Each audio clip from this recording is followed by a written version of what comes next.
So when I put out on Twitter asking people if they needed any advice on building their freelance business, I got floods of messages. I've already answered one and I'm gonna work through, but this next one really caught me.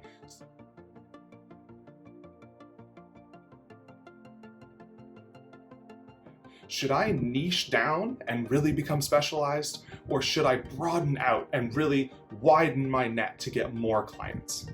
I loved this question because it's something that every single freelancer goes through. If you haven't had this problem yet, that's awesome. It's probably going to come to you. And by the way, I would love to know where you're at. If you're watching this video, what kind of freelancing do you do? Put it in the comments. Let me know what challenges you're facing. I'd love to learn more about you and connect with you. But on to this question. Should you niche down or broaden out? How I like to think about it is that freelancing is a combination of a raw skill, the thing that you do. The second is your subject matter expertise, the things that you know about. And the third is your ability to learn. Can you do research? Can you conduct interviews? Can you digest information very quickly?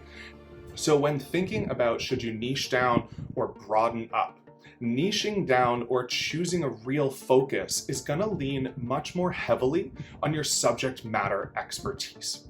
That is when they need a noted expert, and it might be a small field, but you are the noted person in that field and they're going to come to you. Broadening up, on the other hand, is going to be a function of how quickly you can digest information, how much you can interview someone, research, read something, and then create a high quality item, whatever you're doing, that is going to appeal to the industry insiders of those other spaces. And in both cases, you also want to think about how often someone is hiring or needing the raw skill you have.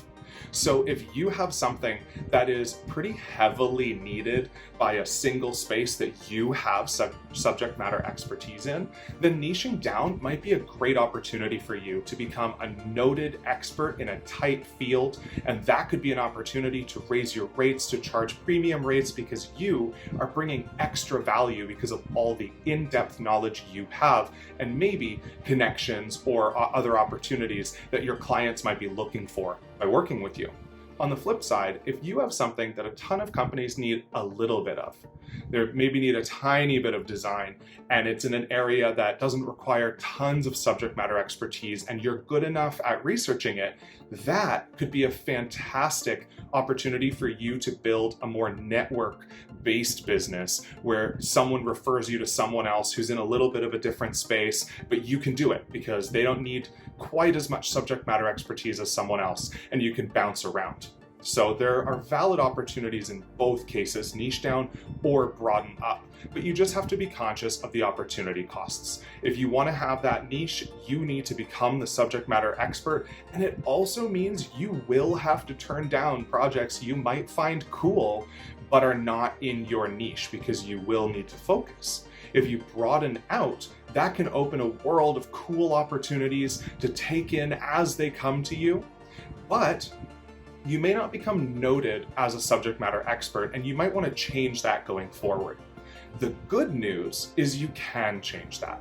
If you niche down and realize it's not for you, you can start to come back up. And if you broaden out your freelancing business and think, wait a minute, you know what, I gotta focus, then bring it back down. In either case, you're going to learn something about yourself, hopefully make some money in the process, and just have a bit of fun. And if it's not fun, then change it. That is the coolest part about freelancing. But no matter what you do, you've got to make sure that you don't fall into a few traps that are just going to absolutely destroy your business. And that video is probably up on the screen already. It's the 5 traps that will make your freelance business fail if you don't figure those out. So check that out in the next video. And if you have any questions about building a freelance business, put it in the comments. Share where you're at. I would love to connect with you in the comment section. I can't wait. See you soon.